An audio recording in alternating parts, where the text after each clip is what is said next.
이다 아니라. 아멘. 감기가 끝났다 싶었는데 지난 월요일부터 감기 가래가 좀 더 남아 있었던가 봐요. 다시 확산돼 가지고 한 주 고생했는데 다 잡혔거든요. 근데 목이 안 풀려서 오전에도 오후에도 목이 좀 답답합니다.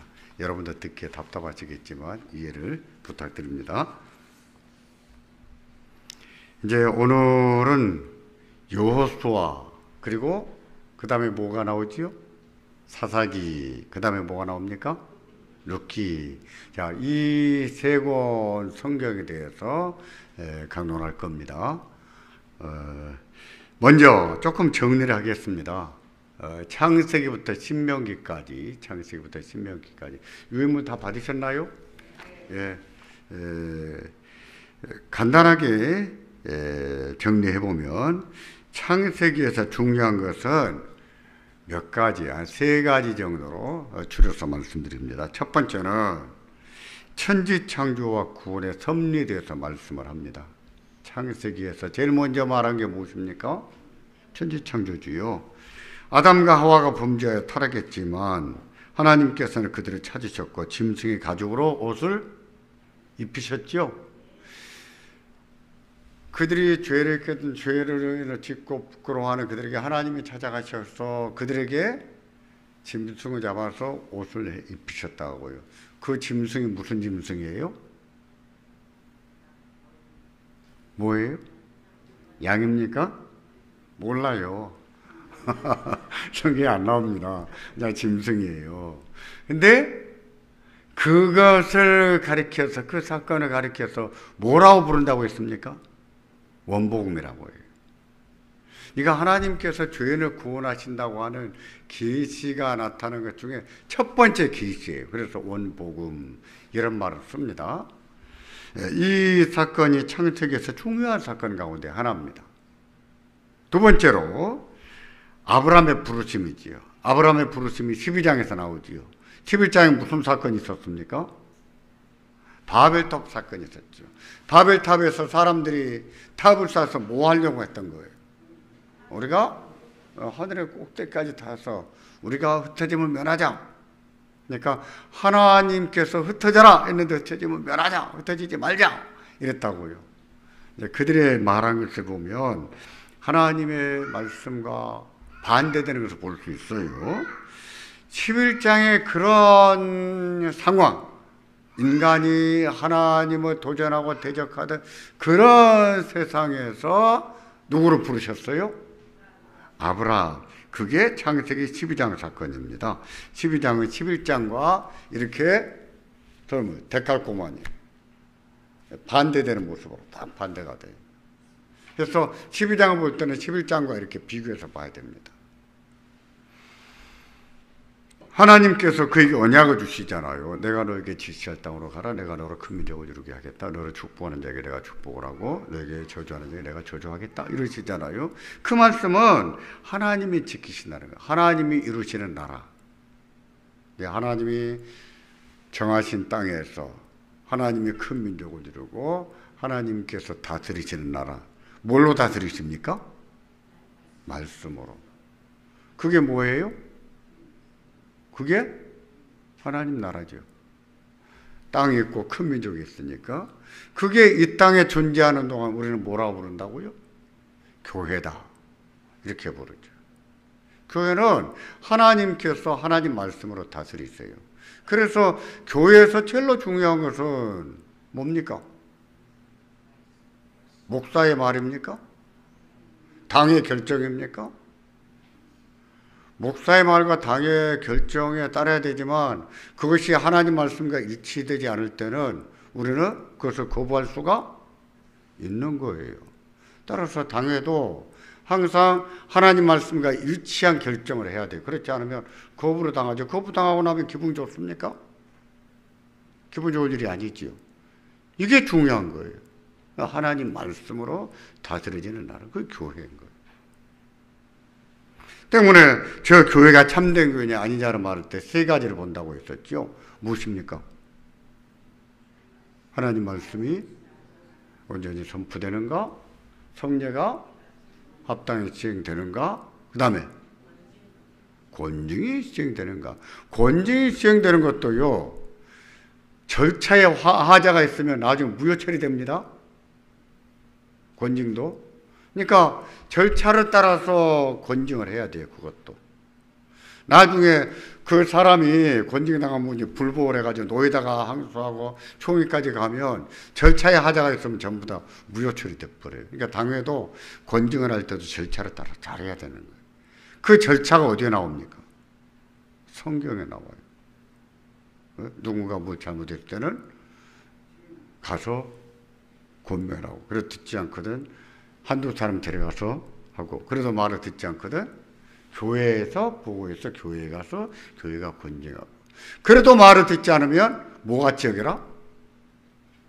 이방인처럼 여겨라. 다시 말해서 교회에서 출교를 시킨다는. 근데 교회에서 출교를 당한다는 얘기는 하나님 나라에서 쫓겨났다, 천국에서 추방당했다, 이렇게 간주해야 되는 겁니다. 그 사람은 다른 교회 가도 안 돼요. 다른 교회도 받아주면 안 돼요. 교인들도 출교당한 사람을 개별적으로 만나고 다니면 안 됩니다. 그런 내용들이 권징조례에 들어가 있는 겁니다. 그러니까 교회에서 하는 모든 일에 가장 중요한 것은 뭐라고요? 뭐를 따라서? 성경 따라서, 말씀 따라서요. 세 번째로 출애굽 사건, 아브라함, 이삭, 야곱, 요셉, 야곱의 시대가 끝나가면서 요셉이 어렸을 때 어디로 갑니까? 애굽으로 가잖아요. 그런 다음에 가나안 땅에도 온 세상에 다 흉년이 들어서 나중에 요셉이 아버지와 형제들을 전부 다 모셔 오게 했죠. 그것을 하나님 백성이 애굽으로 이주한 것인데, 이것은 어떤 말씀의 성취입니까? 누구한테 하셨던 말씀? 아브라함에게 하셨던 말씀의 성취지요. 내 자손이 이방인 객이 되어서 그들을 400년 동안 섬길 것이다 그랬잖아요. 그 말씀대로 애굽에 가서 400년을 보내게 되지요. 자, 여기까지가 창세기 내용이에요. 그 다음에 출애굽기부터 신명기까지, 출애굽기부터 신명기까지는요 몇 년? 40년이에요. 40년. 광야 40년을 보내는데 그때 있었던 일은 크게 세 가지로 정리합니다. 첫 번째는 모세를 통해서 구원하시죠. 구원해서 그들을 홍해바다를 건너서 제일 먼저 어디로 옵니까? 시내산에 와서 뭘 받죠? 십계명 받죠. 이걸 보고 시내산 언약이다 이런 말을 씁니다. 그 언약은요 전혀 새로운 언약이 아니에요. 누구에게 주셨던 언약입니까? 아브라함에게 주셨던 언약이 연속성을 가지고 있는 거예요. 구약과 신약, 신약이란 말의 뜻이 무엇입니까? 새 언약, 구약은요 옛 언약. 그러면 구약과 신약, 옛 언약과 새 언약은 서로 연결성이 없는 거예요? 통일성이 없는 거예요? 전혀 다른 거예요? 아니지요. 내가 너에게 새 계명을 준다 하신 것도 구약과 전혀 상관이 없는, 하나님이 새로운 마음으로 다시 이것을 새롭게 하는 마음으로 지켜라 하는 뜻에서 새 언약이지 구약과 상관이 없는 새 언약이 아니란 말입니다. 신구약의 통일성 가지고 보셔야 되겠습니다. 두 번째, 출애굽하고 애굽에서 나왔으며 시내산에서 언약을 받은 대로 그 다음에 어디로 가야 됩니까? 네? 그 다음에 어디로 가야 되는 거예요? 본래는 가나안 땅에 들어가야지요. 그냥 바로 갔어야 되는 거예요. 근데 못 들어갔습니다. 왜 못 들어갔습니까? 정탐꾼들이 다녀와서 보고를 했는데 그 말을 듣고 야 우리는 가서 게임도 안 되겠다, 돌아가자. 12명 가운데 10명이 그렇게 말해요. 나머지 2명 누구와 누구죠? 여호수아와 갈렙은 뭐라고 합니까? 아니라 하나님이 우리와 함께 하신다. 그들은 우리의 밥이다. 가야 된다. 이렇게 말해요. 여기에서 성경에 자주 말하는 것 중에 하나, 특히 잠언에서 한 2번 얘기하는데요. 다수결의 위험성이 있는 거예요. 다수결로 따지면 10대 2예요. 자, 누구 말에 따를까요? 누구 말에 따라요? 10대 2. 10명의 말에 따를까요? 아니죠. 그들이 머릿수는 10명일지라도 여호수아와 갈렙의 말을 따랐어야죠. 그랬더라면 광야 40년은 보낼 필요가 없었던 거예요. 제1세대. 광야 40년은 뭐냐면 제1세대가 다 죽기까지 기다리는 거예요. 출애굽할 때 만 20세 이상이었던 세대들. 그 세대가 다 죽기까지 기다린 게 뭐예요? 40년이에요. 그리고 2세대부터 다시 들어가는 거예요. 2세대가. 1세대가 출애굽해가지고 가나안 땅에 들어갔더라면 얼마나 좋을 뻔했어요. 못 들어갔습니다. 그들의 불신앙 때문에. 결국 그들은 다수가 부정적으로 말하니까 그게 휘둘려 버린 거예요. 교회도 그런 거예요. 교회도. 우리 총회 가면 그렇습니다. 총회에서 어떤 안건이 나오면 어떤 안건은 인지도가 높고 인기가 있어요. 그래서 다 좋아합니다. 좋아하는데 법적으로 옳지가 않은 거예요.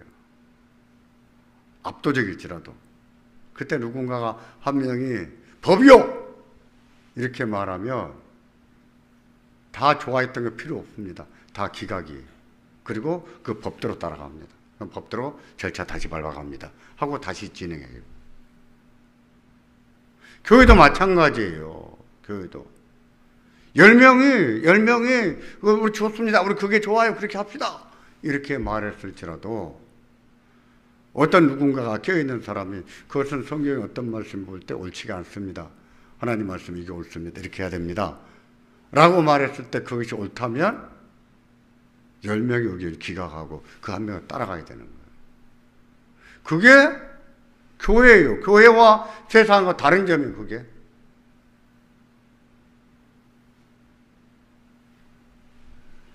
결국 그들의 불신앙으로 말미암아 정탐한 40일의 하루를 1년으로 계산해서 40년, 광야 40년을 보내게 되죠.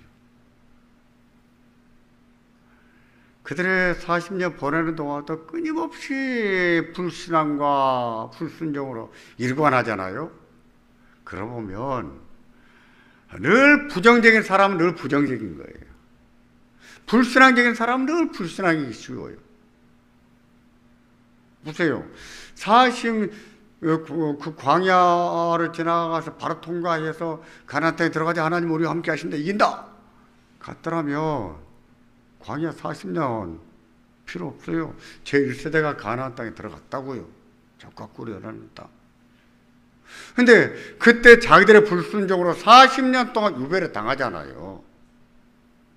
그럼 알아차려야지요. 자기들의 그런 부정적이고 불신앙적인 것 때문에 우리가 이렇게 40년간 비참한 처지에 있다. 알았어야죠. 근데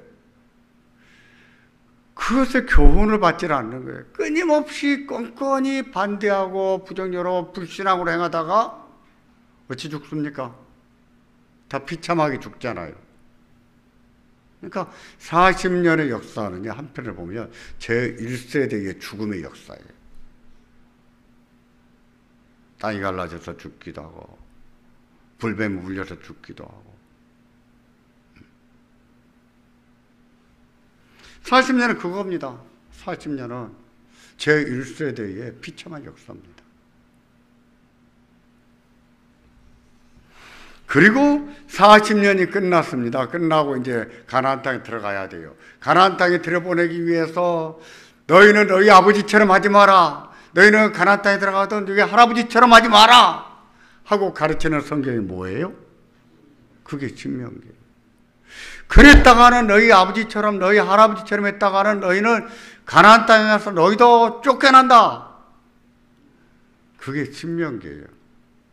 어떻게 할 것인가? 이렇게 해라 하고 다시 가르친 율법. 그게 신명기.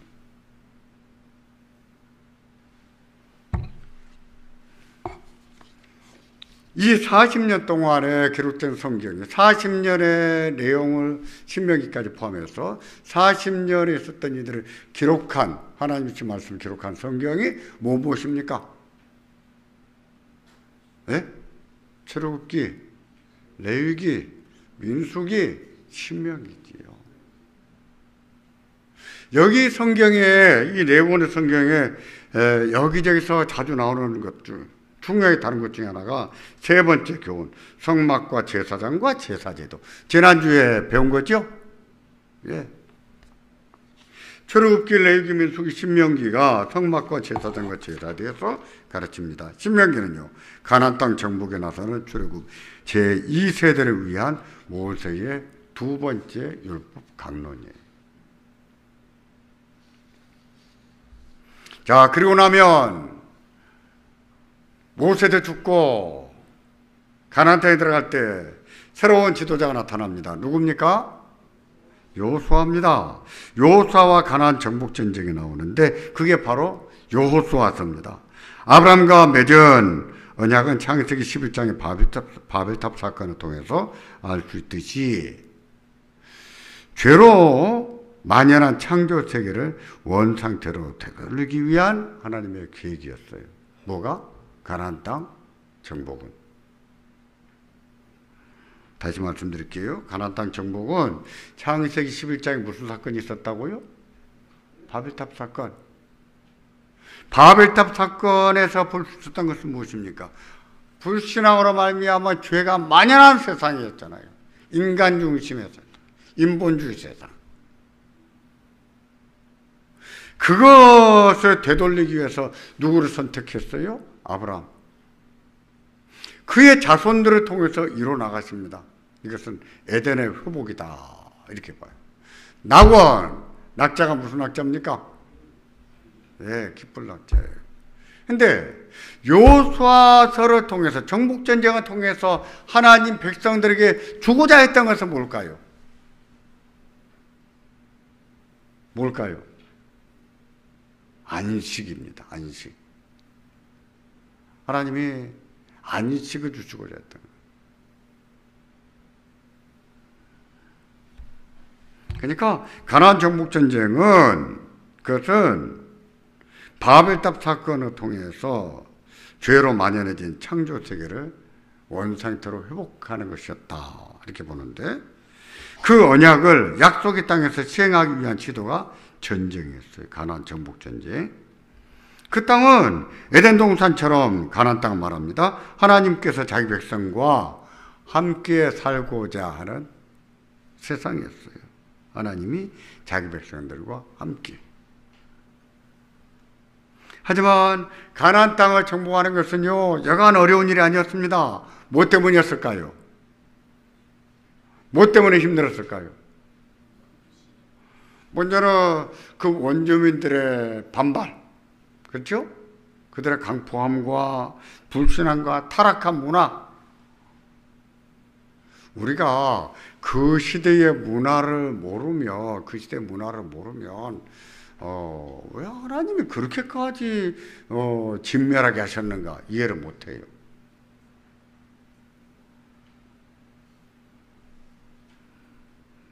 오늘도 잠깐 그런 내용이 나오겠습니다만은, 롯이 소돔성에 들어갔을 때 소돔성에 사는 어떤 노인의 집에서 거주하잖아요. 근데 밤에 누가 찾아왔습니까?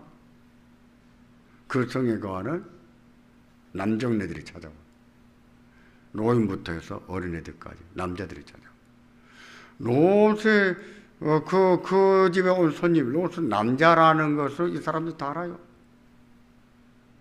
근데 그 주인이 뭐라고 얘기합니까? 내게 딸을 주겠다 해도 싫다. 롯을 꺼내라.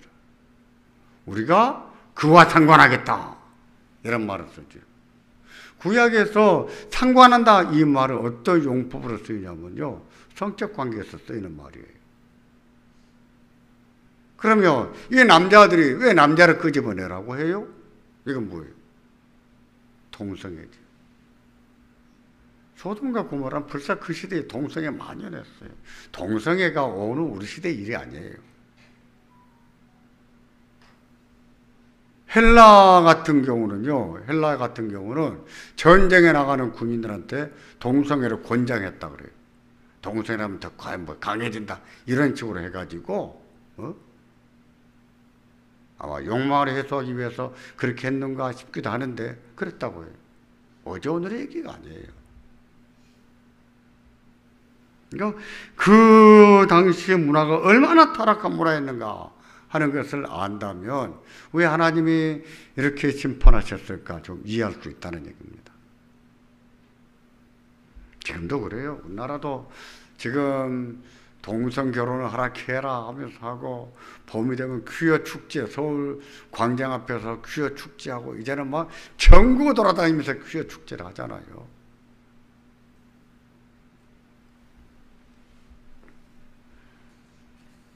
그 다음에 보실까요?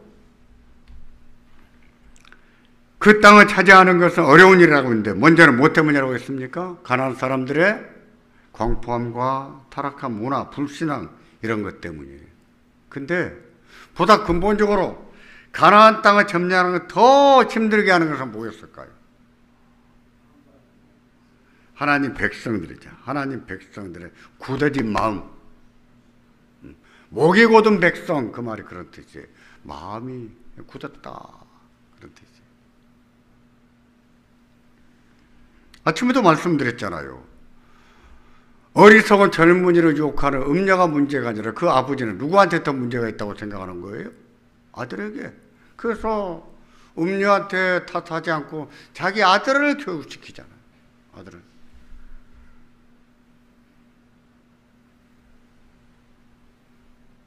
아마 한국적인 분위기에서 자식들을 키우면서 이런 얘기 꺼내기가 쉽지는 않을 거예요. 그런데 필요가 있습니다. 할 필요가 있어요. 이 조심해라.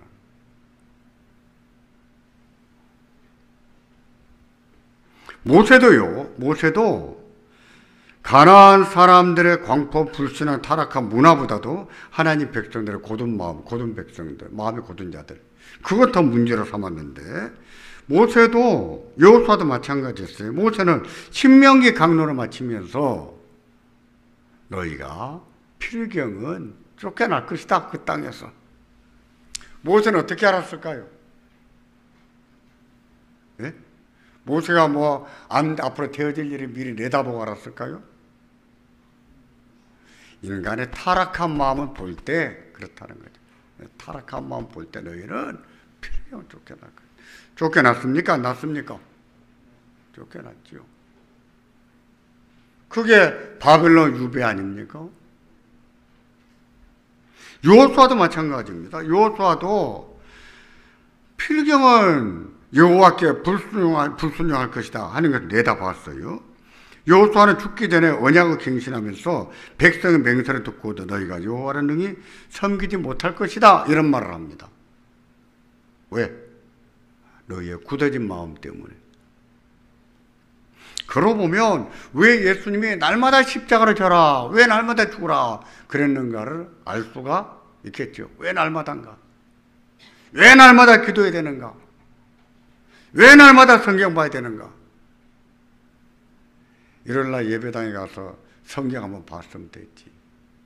택도 없습니다. 택도 없어요. 안 돼요. 왜?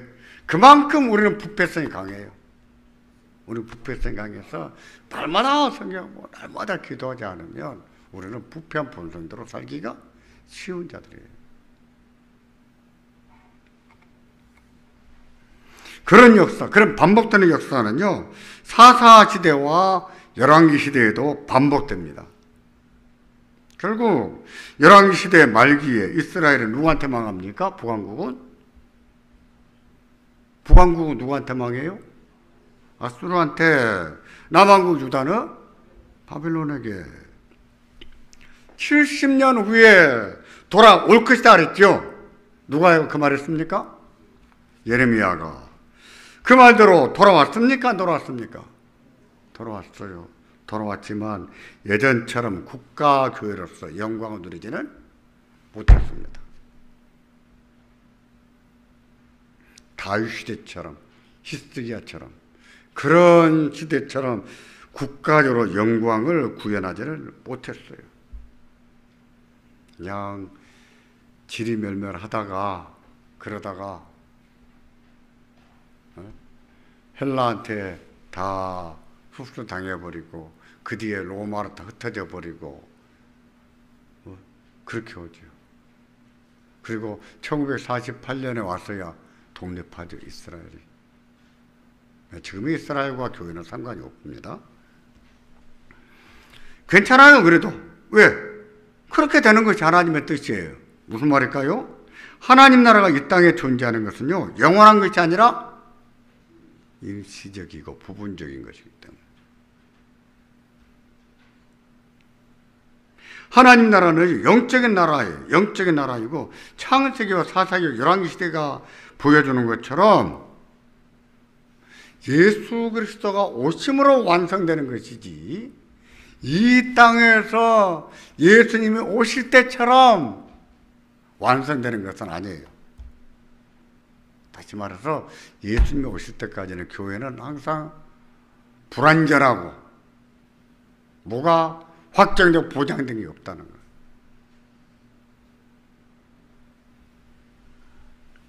현대 교회도 마찬가지입니다. 교회가 언제까지나 이 땅에서 부흥하고 영광을 누릴까요? 그럴까요? 시대별로 그럴 수 있는 것처럼 보이죠. 열왕기 시대를 보세요. 번영해서 영광을 누릴 때가 있었지만 퇴락할 때도 있었어요. 열왕기에서가 보여주잖아요. 어떤 왕 때는 국가교회로서 번영하지 뭐 어떤 시대에는 국가교회로서 그냥 쇠락해버리잖아요. 사사기도 그런 사실을 반복하고 있잖아요. 사사가 통치하던 때는 백성들이 하나님을 섬기다가도 사사가 죽고 나면 하나님을 너무 쉽게 떠나는 거예요. 너무 쉽게. 어찌 그럴 수 있을까?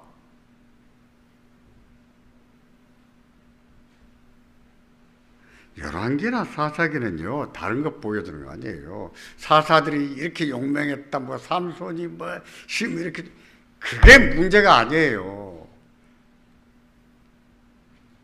사사기가 보여주는 것은 하나님의 교회입니다. 하나님 백성들이에요. 사사가 다스리던 시대, 그것은 하나님 말씀이 잘 가르쳐지던 시대고 시행되던 시대예요. 그때는 번창하지만. 그러나 사사가 죽고 나면 그냥 하나님을 떠나가요. 이게 이스라엘이에요. 뒤에 나오니까 좀 더 보겠습니다. 근데요, 열왕기 시대가 그렇고 사사 시대가 그렇고 다 괜찮아요. 왜냐하면은 교회는 영적인 나라이기 때문입니다. 다시 말해서 언제까지나 이 땅에서 모든 영광을 다 구현할 수 없기 때문이에요. 교회는 영적인 나라이고 그리스도가 오심으로써 드디어 영광스럽게 되는 거예요. 뭐 예배당 멋지게 지었다, 그래서 교회가 영광스럽다? 사람들이 그렇게 생각합니까? 다 욕받이지요? 다 욕하잖아요. 무슨 영광이에요. 그러니까 뭔가 우리는 착하게 빠졌어. 우리 예배당 하나 지어놓고 우리가 굉장히 영광스러운 것처럼. 뭐가 영광스러워? 하나님 욕먹히기 쉽죠. 더 잘해야죠, 그럼. 교회가 영광을 구현하고 누릴 수 있게 되는 것은 언제 완성되는가? 언제 됩니까? 그리스도께서 오시는 그날에. 그때까지는 교회는 끊임없는 사사시대, 끊임없는 열왕기 시대입니다. 교회는.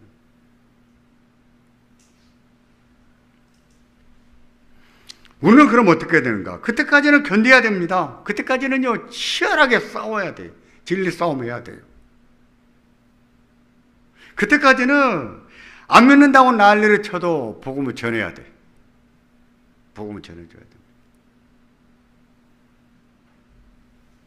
안 믿을 것 같으죠. 도무지 안 믿을 것 같으죠. 근데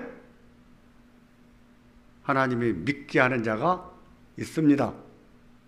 믿으십니까? 그걸 보여주는 비유가 뭐예요? 씨 뿌리는 비유죠. 어떤 씨앗은 씨앗이 나빠서가 아니에요. 다 좋은 씨앗을 뿌렸어요. 어떤 씨앗은 길가에, 어떤 씨앗은 흙이 얇은 돌밭에, 어떤 씨앗은 가시떨기 밭에, 어떤 씨앗은 좋은 밭에. 그러니까 우리가 가시떨기일지라도 가시떨기 밭 같아도 우리도 좋은 밭이 되자. 이게 씨 뿌리는 비유 교훈이 아닙니다. 씨 뿌리는 비유는 하나님 나라의 비유예요. 밭의 비유가 아니에요. 한국은 밭의 비유로 가르쳐요. 그러니까 우리가 돌짝 같은 밭이지만 우리도 좋은 밭이 되자.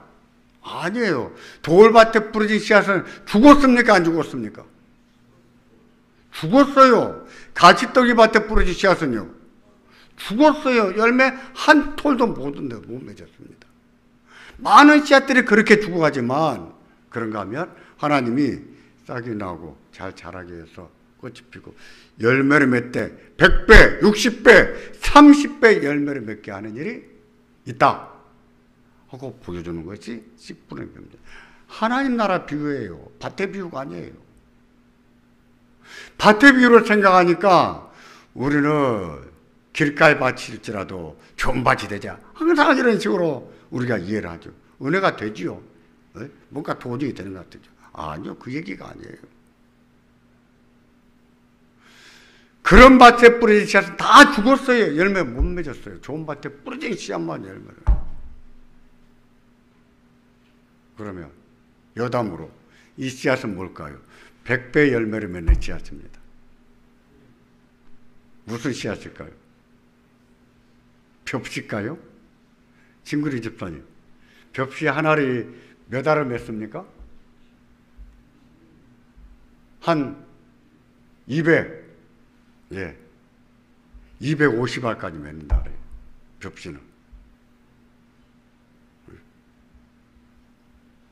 한마지기가 뭐냐? 한 말을 뿌릴 수 있는 밭이 한마지기. 하나를 뿌려서 100배, 60배, 30배는요, 밀입니다. 밀리기. 그 시대에 제일 좋은 곡식이 밀이었거든요. 밀의 비유입니다. 근데 그것은 하나님 나라의 비유예요. 때문에 주님 오시는 그날까지 우리는 치열하게 싸워야 됩니다. 우리가 지금 박해가 없는 세상에 살다 보니까 그 치열함이 없어요. 치열함 못 느껴요. 그런데 아니고 치열하게 싸워야 됩니다. 믿음사가 치열하게 해야 돼요. 복음 전하고. 목사님 전도했는데 안 믿는데요. 교회 안 온대요. 뭐 우리는 쉽게 왔습니까? 마찬가지예요. 그들도. 근데 하나님이 오게 하는 사람이 있습니다. 믿어야 됩니다. 믿어야 됩니다. 오늘 등록하신 그 부부 어제 신방했어요. 교회에서. 그분들은 김명신 집사님 친구예요. 그 부인이. 친구인데 어제 저보고 얘기해요.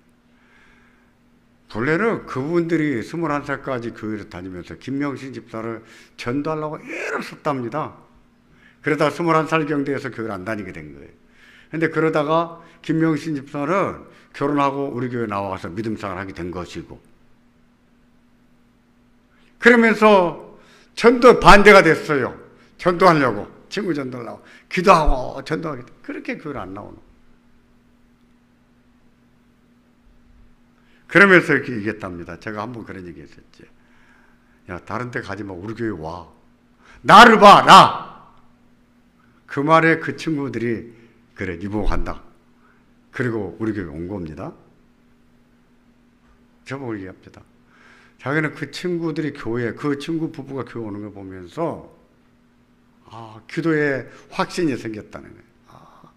그 사람들은 안 믿을 것 같았는데, 안 올 것 같았는데, 하나님이 들으시구나. 그 생각이 들더라고. 어제 얘기하더만요. 맞아요. 안 믿을 것 같죠, 우리가 보기에는. 근데 하나님이 믿게 하는 분들은 다 믿습니다. 믿게 하는 분들이 있어요. 선택받은 자들이죠.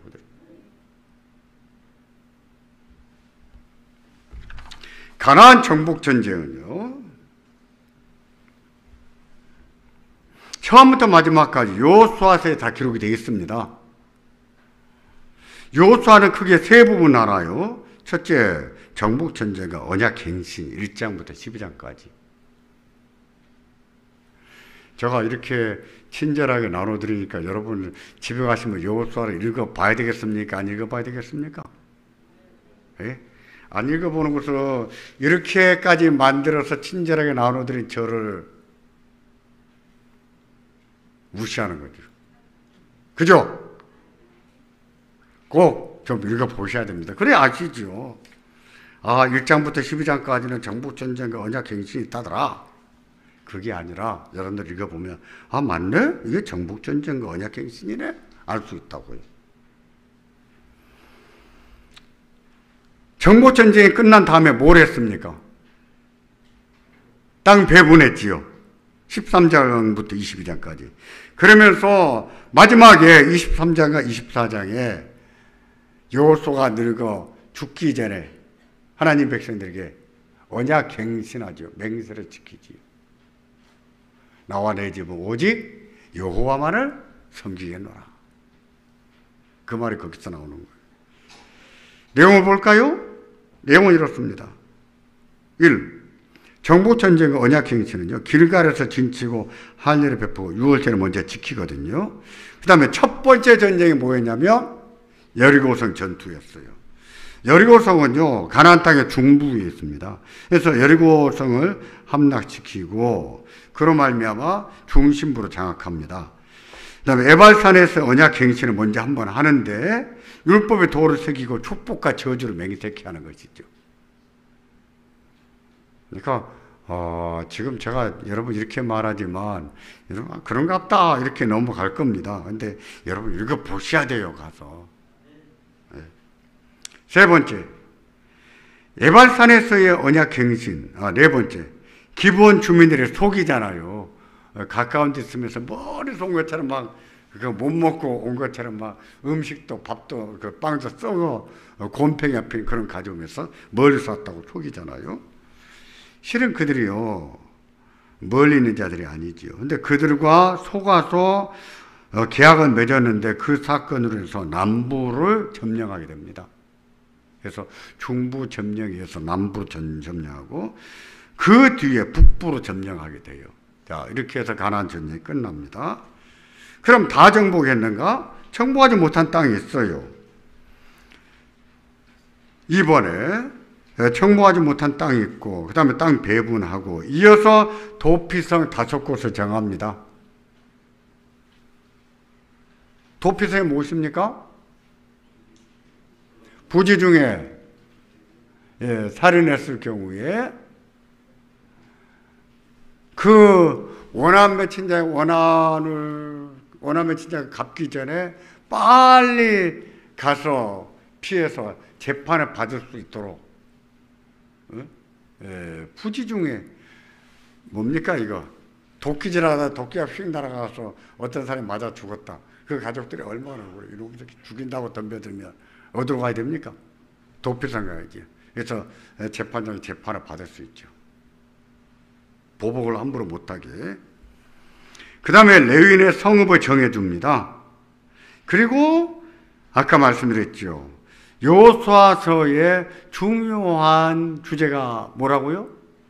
안식이다 했습니다. 이때 정복전쟁 끝나고 도피성을 만들고 레위성읍을 정해주고 그런 다음에 안식을 선포합니다. 같이 보겠습니다. 여호와께서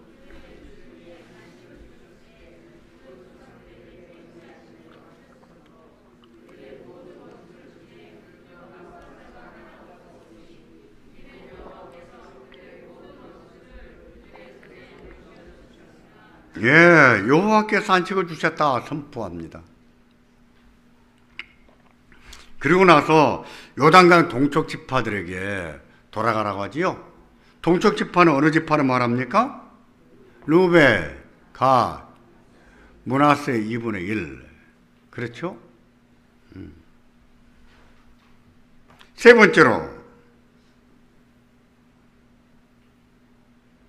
여호수아서의 언약갱신, 여호수아의 언약갱신이 나오는데 23장과 24장이에요.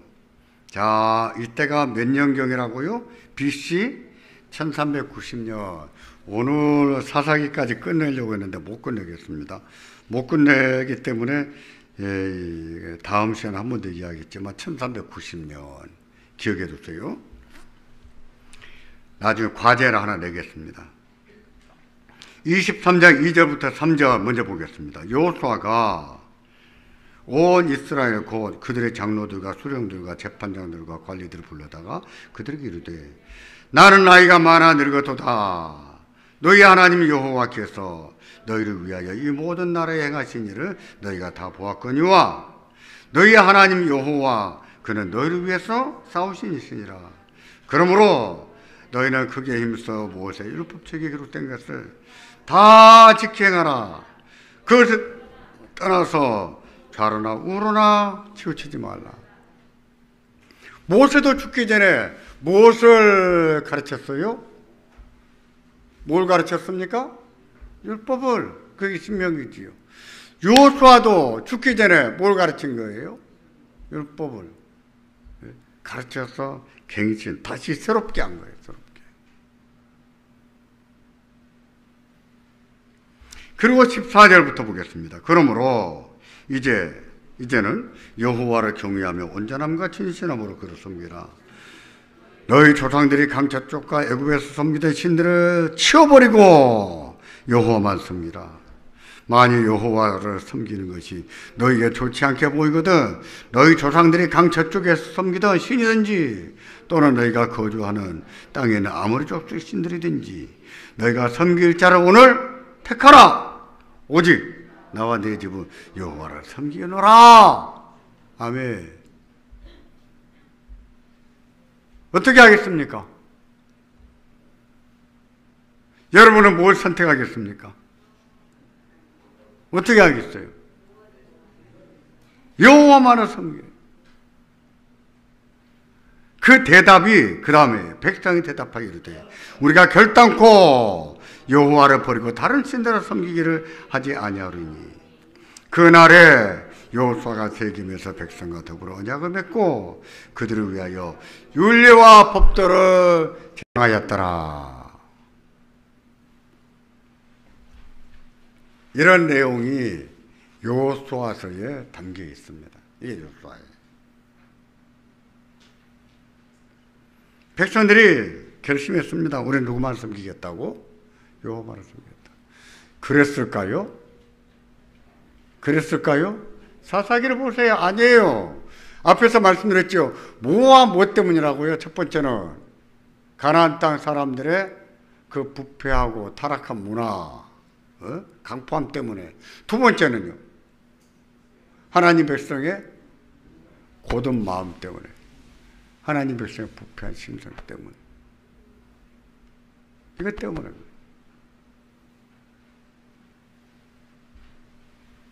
그래서 사사기도 그렇고 열왕기도 그렇고 이 세상에 존재하는 하나님의 교회의 한계를 역력하게 보여주는 거예요. 근데 우리는 그런 한계를 부여 않고 하나님을 섬기고 주의 몸을 이루는 거예요. 그게 교회예요. 간혹 그런 분들이 있습니다. 완전주의 추구하는 분들. 개인적으로도 도덕적 완전주의를 추구하는 분들, 그런 분들이 계세요.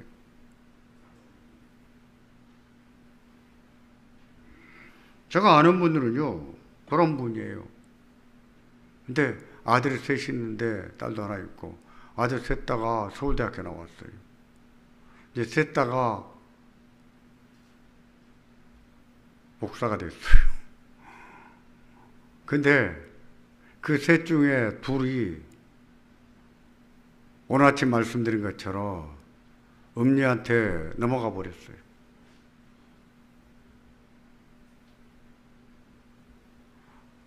그렇게 되더라고요. 이거는요, 완벽할 수가 없어요. 해 아래 완전한 게 어디 있습니까? 완전한 거 없어요. 그러니까, 완전주의를 추구하는 것은 이제 결백증이에요, 그거는. 절대 완전주의 추구하면 안 됩니다. 너무 결백증하게 얘기하면 안 돼요. 옳지가 않아요.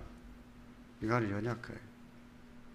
하나님은 우리의 연약함을 다 아시고 우리를 많이 봐주시죠. 제가 그런 말 잘하죠. 봐주십니까? 안 봐주십니까? 많이 봐주세요. 얼마나 많이 봐주십니까? 그러니까 우리도 그래야 돼요. 우리도 많이 봐줘야 돼요.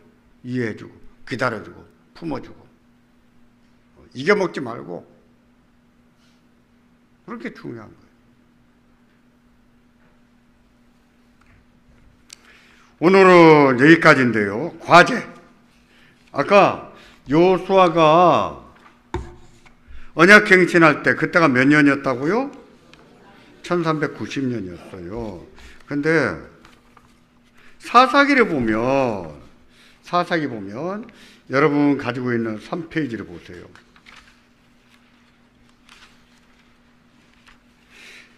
3페이지 제일 밑에 사사기의 마지막 두 사건, 하나가 무엇입니까? 미가와 단지파 사건. 미가의 어머니가 돈 은 1200을 잊어버렸어요. 누가 훔쳐갔을까요? 아들이 훔쳐가요.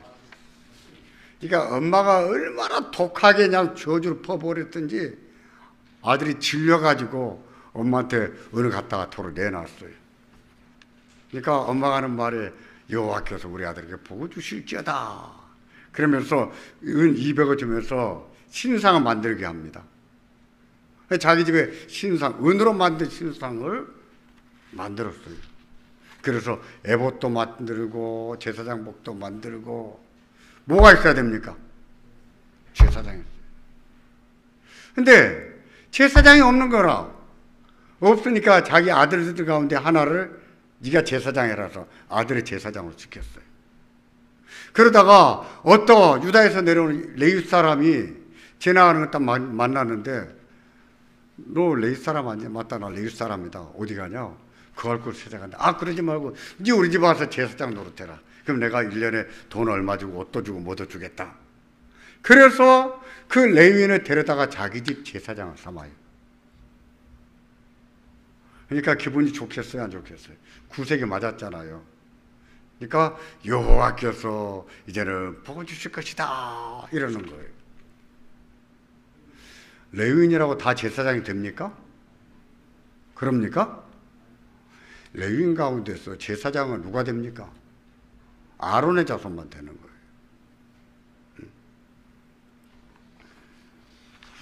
또 하나의 사건이 뭐냐면, 두 번째 사건이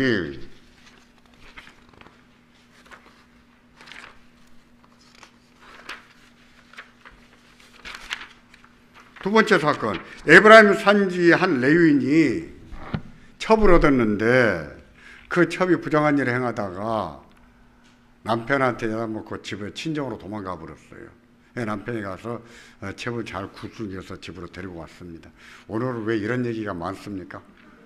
참 이상한 날이네요. 그런 때가 있더만요. 해서 달래서 집에 데리고 오는 길이에요. 오다 보니까 마침 해가 지는 거라 그 여부스 땅을 지나가게 됐어요. 여부스는 본래 예루살렘을 점령했던 부족이에요. 그래서 여부스 사람들에게 살지 않고 조금 더 가면 베냐민 사람들이 있으니까 우리 같은 민족, 같은 12지파, 그들 땅에 가서 거주해야 되겠다 해가지고 베냐민 사람 집에 온 거예요. 더 안전할 거라고 생각한 것이지요. 그러니까 그날 밤에 무슨 일이 있었습니까? 그 레위인의 첩을 데려다가 그 베냐민 사람들이 밤새도록 욕을 보이잖아요. 그리고 다음날 아침에 그 여인이 그 노인의 집 앞에서 죽어 있잖아요. 그 레위인이 분개를 하죠. 그러면서 그 첩의 시체를 12종각을 내가지고 12지파, 이스라엘 12지파에게 보내잖아요. 그래서 11지파가 연합해가지고 그 불량한 놈들 다 내놔라 하니까 베냐민 지파가 아니다, 우리 못 내는다 하다 싸우면 전쟁 났어요. 그래서 1차, 2차 전쟁 치르면서 11지파가 승리하지요. 베냐민 지파는 다 죽고 몇 명 남아요? 600명만 남아. 가만히 생각하니까 이제는 12지파 가운데 한 지파가 없어지게 생겼는 거예요. 그래서 어떻게 합니까?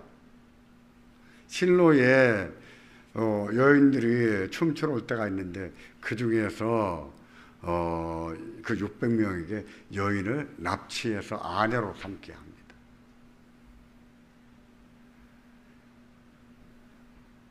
저희가 어렸을 때 7인의 신부라고 하는 영화가 있었어요. 그 영화가 그 스토리를 이렇게 만들어가지고 만든 영화예요. 그래서 나중에 그쪽에 그 이방인들이 항의를 해오니까 우리가 다 막아주마 한이 오면 이렇게 해서 베냐민 지파의 그 계보를 읽게 합니다. 자, 이 두 사건이 사사기 마지막에 있는 거예요.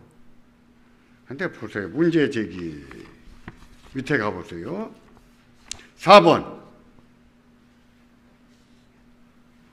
아니요. 3번. 사사기 기록자가 이 두 사건, 미가와 단지파 사건과 레윈과 베냐민 지파 사건을 사사기 마지막에 기록한 이유는 뭘까? 미가 사건 전에 사역했던 마지막 사사가 누구라고요? 삼손이었어요. 그때가 몇 년이었냐면 BC 1060. 미가 사건은요? 1350년. 몇 년 전입니까? 300년 전이에요. 사사기는 다 연대기적으로, 연대순으로 기록했습니다. 근데 이 두 사건만 연대순으로 기록하지 않고 사사기 끝부분에 갖다 기록해놨어요. 연대적으로 말하자면 틀린 것이죠. 근데 왜 사사기 기록자 누굴까요? 사무엘. 사무엘은 왜 이 두 사건을 마지막에 기록했을까? 왜 그랬을까요? 숙제입니다. 고민해 보고 싶습니다. 다음 주에 다 써내게 합니다. 그러니까 조금만 다 써낼 거예요. 꼭 고민하고 오세요. 고민 안 하고 뭐 안 됩니다. 오늘 여기까지 하겠습니다. 기도하겠습니다.